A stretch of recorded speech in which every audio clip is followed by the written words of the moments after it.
Абай 11-ші қара сөзі. Осы елдің үнем қылып жүргені немене? Екі нәрсе. Әуелі ұрлық. Ұры ұрлықпен мал табам деп жүр. Мал иесі артылып алып, тағы да байым деп жүр. Ұлықтар алып берем деп, дәугерді жеп, құтқарам деп, ұрыны жеп жүр.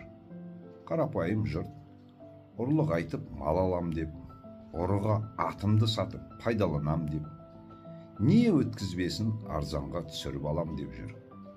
Екінші, бұзақылар. Біреудің ойына жоқ пәлені ойна салып, бүйтсең бек боласың, бүйтсең кеп боласың, бүйтсең кек айласың, мықты атанасың деп, ауқаттыларды азғырғалы әлек болып жүр. Кім асса мен соған керек боламын деп, қыздырып алып, өзін бір ғана азық қылайын деп жүр. Ұлықтылар, пәлі, бұл табылған ақыл деп, мен сені бүйтіп сүйемін деп, ананы жеп, сені бүйтіп сүйемін деп, мынаны жеп жүр.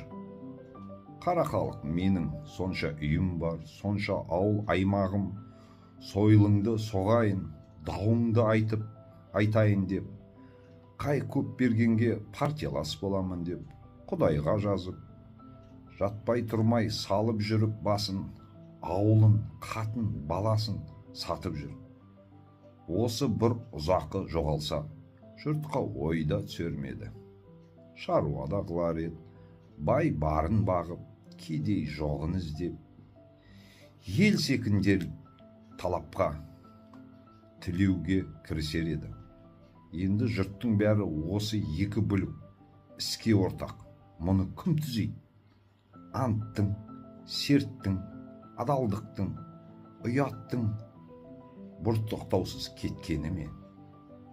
Ұрыны тыю да оңай болар еді.